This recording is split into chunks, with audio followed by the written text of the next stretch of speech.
Hello students, आज की video में हम लोग डिस्कस करेंगे एलिमेंट्स ऑफ ट्रेजेडी। ट्रेजेडी को मैंने पिछली वीडियो में डिस्कस किया था। अगर आपको नहीं पता तो आप ट्रेजेडी को वो वाली ट्रेजेडी की वीडियो देख लें ताकि आपको ट्रेजेडी की अच्छे से समझ आ सके, फिर ही आप उसके प्लॉट को सही तरीके से समझ सकते हैं। ठीक है, तो चलें शुरू करते हैं। सबसे पहले यहाँ पर अगर हम इसकी मतलब एलिमेंट्स में देखें तो हमारे पास प्लॉट आता है।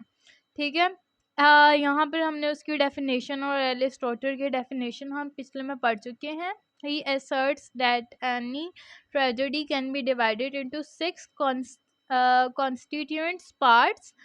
They are plot, character, thought, diction, song and speckles. Okay, तो सबसे पहले हमारे पास आता है प्लॉट। अच्छा, प्लॉट क्या होता है? फॉर एग्जाम्पल हमने कहीं जाना है, किसी लॉन्ग ट्रिप पे, तो हम सबसे पहले एक प्लान बनाते हैं कि पहले हम यहाँ से इतने बजे निकलेंगे, फिर इतने बजे हम वहाँ पर पहुँचेंगे, इतने बजे हम लाहौर जाएंगे, मतलब फिर उसके बाद इतने घंटे वहाँ पर रुकना है, फिर हम मरी जाएंगे। मतलब इस तरह हम एक पूरा प्लान बनाते हैं ना। तो सेम जब हम राइटिंग करते हैं तो उसमें प्लॉट बनाया जाता है। ठीक है, the plot is the most important part of a tragedy. Plot tragedy का भी इम्पोर्टेंट पार्ट है, ड्रामा का भी इम्पोर्टेंट पार्ट है। ट्रेजेडी क्या है? ड्रामा का सब जनरा है, मतलब ये ड्रामे से ही निकला है। ठीक है, प्लॉट बहुत इम्पोर्टेंट पार्ट है ड्रामे का भी। Okay, a plot is the most important part of a tragedy. The plot means the arrangement of the incidents. मतलब कि प्लॉट का मतलब क्या होता है? The arrangement of the incidents. Okay, normally the plot is divided into 5 acts. अब plot के अंदर क्या होता है? 5 एक्ट्स। वो नॉर्मली तो 5 एक्ट्स में डिवाइड किया जाता है। ठीक है, फिर उसके बाद and each act is further divided into 7 scenes, और हर एक्ट के आगे 7 सीन होते हैं। The dramatist's main skill lies in dividing the plot into acts and scenes in such a way that they may produce the maximum scenic effect in a natural development. अच्छा, अब जो dramatist man होता है ना, मतलब जो dramatist होता है उसका मेन स्किल, मेन उसका काम जो होता है वो एक प्लॉट को एक्ट्स और सीन्स के अंदर डिवाइड करता है। एक प्लॉट के अंदर 5 एक्ट होते हैं, ठीक है, जो कि फर्दर डिवाइड होते हैं सेवरल सीन्स में। मैंने इसको 7 पढ़ा था आई गेस, सेवरल सीन्स में। ओके, मतलब बहुत ज़्यादा सीन्स हो सकते हैं एक एक्ट के अंदर। सही है, फॉर एग्जांपल एक्सीडेंट हुआ है किसी का, वो एक सीन है। सही है, फिर उसके बाद वो हॉस्पिटल गया, वो एक और सीन है, और ये सारा मिला के एक एक्ट बन जाता है। ठीक है, फिर उसके बाद मतलब उसका मेन, हम ड्रामेटिस्ट का पढ़े थे, उसका मेन काम ये होता है वो एक्ट्स और सीन्स को डिवाइड करता है।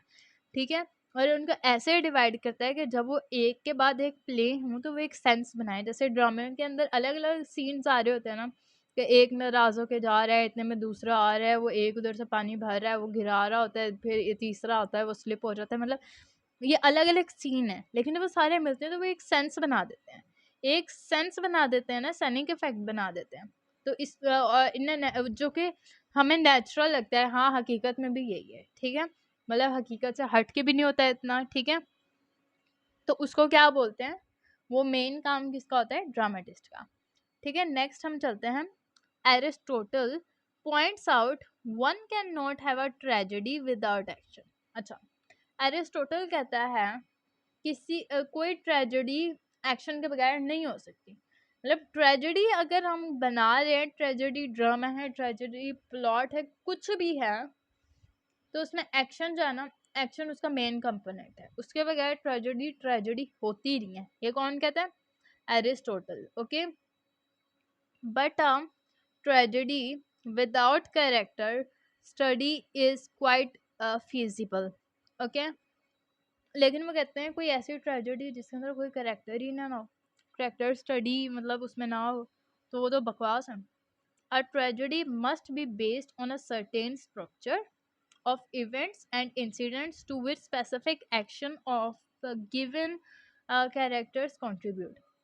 अच्छा, अब जो ट्रेजेडी है वो मस्ट बी बेस्ड होनी चाहिए स्ट्रक्चर ऑफ इवेंट्स पे, मतलब उसमें इवेंट्स होने चाहिए, इंसिडेंट्स होने चाहिए to which specific actions of given characters contribute, जिसमें जो कैरेक्टर्स हैं एट उस ट्रेजेडी के वो कंट्रीब्यूट कर सकें, ठीक है। इवेंट्स होने चाहिए, इंसिडेंट्स होने चाहिए जहाँ पर जब कुछ होगा ही नहीं वो बैठे रहेंगे तो वो कौन सा ड्रामा है, वो कौन सी ट्रेजेडी है। ऐसा थोड़ी ना होता है, कोई गिरेगा, कोई उठेगा, कोई एक्सीडेंट होगा, मतलब कोई आके लड़ेगा, तभी तो वो बनेगा कुछ ड्रामा, कुछ अच्छा सा। According to Aristotle, following are the characteristics of plot. अच्छा, प्लॉट की क्या कैरेक्टरिस्टिक्स हैं तो वो हम देखें तो सबसे पहले हमारे पास आता है the plot of a tragedy is like a living organism. अच्छा, एरिस्टोटल क्या कहता है कि प्लॉट किसी भी ट्रेजेडी का वो एक लिविंग ऑर्गेनिज्म की तरह होता है, मतलब एक जानदार ऑर्गेनिज्म, एक जानदार इंसान या कोई जानदार चीज के बराबर होता है, ठीक है। एक प्लॉट मतलब उसको पढ़ के ही हमें फीलिंग आए, मतलब हम फील कर सकें हाँ ऐसे हुआ होगा, जो हम पढ़ें तो हमारे दिमाग में एक उसका पूरा स्केच बने कि हाँ ये तो उसको सही प्लॉट वो होता है, ठीक है। The tragic action must be of a certain size और लेंथ। अच्छा, अब जो ट्रेजिक एक्शन होता है उसकी एक सर्टेन लेंथ होनी चाहिए, एक उसका साइज होनी चाहिए। ये नहीं कि बस एक्शन है तो एक्शन शुरू हो ही गया, 3 घंटे की मूवी में 1 घंटा एक्शन ही चलता रहा, सही है ना। उसकी एक लिमिट होनी चाहिए, मतलब ज़्यादा नहीं होना चाहिए, थोड़ा थोड़ा होना चाहिए। It must consist of logical and inevitable sequence of events, मतलब वो लॉजिकल होना चाहिए और उसमें एक सीक्वेंस होना चाहिए, मतलब सेंस वाला सीक्वेंस होना चाहिए इवेंट्स का, ठीक है। ये नहीं कि एक दफ़ा शादी हुई है फिर अगले दिन फिर शादी हो रही है, फिर शादी हो रही है, फिर शादी हो रही है, होगी। सीक्वेंस नहीं है ना, ठीक है, सीक्वेंस होना चाहिए। It must have a proper beginning and middle and and, ये भी बहुत इंपॉर्टेंट चीज़ है, बिगिनिंग मिडल एंड प्रॉपर होना चाहिए उसका। The tragic action must be in accordance with the laws of probability and necessity, मतलब ज़रूरत हो तभी एक्शन हो, ऐम ही कोई आके किसी को मारना शुरू कर देना, कोई कुछ कोई वजह है, ऐसे थोड़ी ना कोई ड्रामा अच्छा लगेगा, कभी भी नहीं, ठीक है। This is the main point where Aristotle puts great stress on the probability and necessity of action. अच्छा, इस पे एरिस्टोटल ने ग्रेट स्ट्रेस अप्लाई की थी कि भाई यहाँ आपने जो एक्शन है ना उसको टाइम पे करना है, फजूल जगहों पे एक्शन नहीं गुजरना, ठीक है। फिर उसके बाद नेक्स्ट हमारे पास आता है, वैसे आप लोगों को समझ तो आ रही है ना, वैसे मुझे नहीं लगता यहाँ तक कोई स्टूडेंट पहुँचा होगा, लेकिन अगर कोई पहुँच भी गया है, समझ आ रही है तो कमेंट कर दो, कोई मसला है तो भी बता दो, ठीक है। There must be casual connection between the various events and incidents, okay. अब जो इवेंट्स और इंसिडेंट्स हो रहे हैं उनके अंदर एक कनेक्शन होना चाहिए, कैजुअल, ओके। फिर उसके बाद नेक्स्ट हमारे पास है द इंसिडेंट्स और characters should not be superfluous, okay. जो उसके अंदर कैरेक्टर्स और इंसिडेंट्स हैं वो मतलब कोई हद से ज़्यादा नहीं होने चाहिए कि इंतहा के नहीं हो, ठीक है। This overall structure of plot is the end eight which the tragedy AIIMS, मतलब ये एंड है जिसपे एक ट्रेजेडी बनती है, ठीक है। Following are the main components of plot. पहले हम एलिमेंट्स ऑफ ट्रेजेडी पढ़े थे, तो उसमें हमारे पास आया था, सॉरी, उसमें हमारे पास आया था plot, character, thought, diction, song, spectacles. हमने प्लॉट पढ़ लिया, ठीक है। कैरेक्टर नहीं पढ़ा अभी, बाकी हमने पढ़ने हैं। तो ये वीडियो तो बहुत लेंथी हो गई है, लेकिन नेक्स्ट वीडियो में हम लोग उसको डिस्कस करेंगे। तो ये लास्ट पर जो रह गया है कंपोनेंट्स ऑफ प्लॉट्स, तो वो हैं conflict, exposition, climax, pity and fear, catharsis और रेजोल्यूशन की एंड है, ठीक है। इसको हम पढ़ते हैं। ये रहा कॉन्फ्लिक्ट। अच्छा, अब कॉन्फ्लिक्ट क्या होता है? A conflict is a struggle between opposing forces. ये क्या होता है? अपोजिंग फोर्सेस के दरमियान एक लड़ाई झगड़ा, उसको हम कॉन्फ्लिक्ट बोलते हैं। ठीक है, मैं वीडियो को ज़्यादा लेंथी नहीं करना चाह रही, इसलिए मैं इन सबको आपको सिर्फ इनकी थोड़ा थोड़ा इंट्रोडक्शन करा रही हूँ। ठीक है, कॉन्फ्लिक्ट अब दो तरह के होते हैं, एक एक्सटर्नल होता है, एक इंटरनल होता है। एक्सटर्नल वो होता है जो कि हीरो लड़ रहा होता है, मेन कैरेक्टर दूसरे लोगों से, और इंटरनल वो होता है जो वो अपने आप से लड़ रहा होता है। Main character of the story वो अपने आप से जब लड़ रहा होता है तो वो इंटरनल कॉन्फ्लिक्ट होता है। कॉन्फ्लिक्ट क्या है? Struggle with opposing forces. Okay, फिर उसके बाद नेक्स्ट हमारे पास है एक्सपोजिशन। एक्सपोजिशन क्या है? Exposition is a literary term. It refers to the part of a story that introduces the theme, setting, character, circumstances at the beginning of the story. Exposition शुरू में आती है, जो कि कैरेक्टर्स से इंट्रोड्यूस कराती है, थीम से इंट्रोड्यूस कराती है, मतलब उसकी अरेंजमेंट्स, ये कौन सा शहर है, ये लोग क्या हैं, ये क्या लगती है, ये सास है, ये बहू है, मतलब उन सबसे इंट्रोडक्शन हमारा कौन कराता है? एक्सपोजिशन। एक्सपोजिशन हमें बयान करने को कहते हैं, तारुफ को। सही है, फिर उसके बाद हमारे पास क्लाइमैक्स आ जाता है।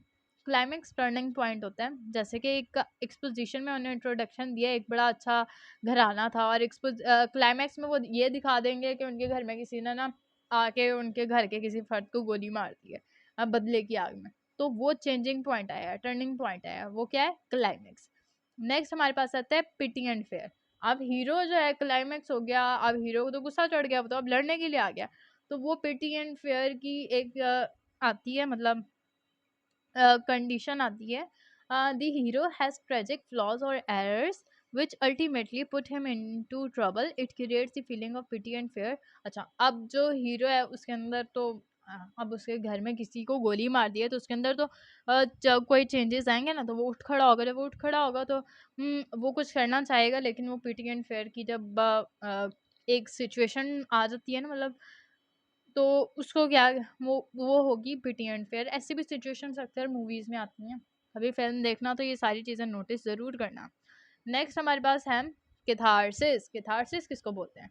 कैथारसिस होता है मीन्स पुर्गेशन एंड प्योरिफिकेशन। ये प्योरिफिकेशन को कहते हैं। सही है, Aristotle describes catharsis at the purging of the emotions of pity and fear. अच्छा, इसमें अब जो हीरो है वो अपने आप को अवेक करता है कि यार तुम क्यों डर रहे हो, तुम क्यों ऐसे बन रहे हो, उठो उठो, लड़ना है तुम्हें, तुम्हें जीतना है। ठीक है, अभी नेक्स्ट चलते हैं। अभी अगर हम नेक्स्ट देखें तो हमारे पास रेजोल्यूशन होता है। रेजोल्यूशन क्या होता है? ये एंड होता है। ठीक है, जिसमें सारी जो मसले थे, जो कॉन्फ्लिक्ट्स आए थे, वो सारे ख़त्म हो जाते हैं और सारे सेटिस्फाई हो जाते हैं, और वो क्या होता है? वो हमारे पास रेजोल्यूशन होता है। अच्छा, अब ये जो है, इसमें सब कुछ सॉल्व हो रहा है रेजोल्यूशन में, और डिनोमेंट इसमें एंडिंग हो रही है। ठीक है, denouement is derive from French word denouer which means to unite, मतलब इसमें एंडिंग हो रही है, सारे मिल गए हैं, खुश हो गए हैं, और ये फिल्म की एंडिंग हो गई है। तो होप सो आपको प्लॉट बहुत अच्छे से समझ आ गया होगा। अगर नहीं आया तो आई एम सो सॉरी, मैं कुछ नहीं कर सकती, इससे बेहतर मैं नहीं समझा सकती, लेकिन प्लीज़ आपने मेरी वीडियो को लाइक करना है, मेरे चैनल को सब्सक्राइब करना है, और अभी नेक्स्ट वीडियो मैं बनाऊंगी जिसमें मैं डिस्कस करूंगी करेक्टर्स को। ठीक है, मतलब एक एलिमेंट्स ऑफ ट्रेजेडी ये रही, इसके करेक्टर्स, जो ये वाला पार्ट हम नेक्स्ट वीडियो में डिस्कस करेंगे। तो thank you so much for watching this video.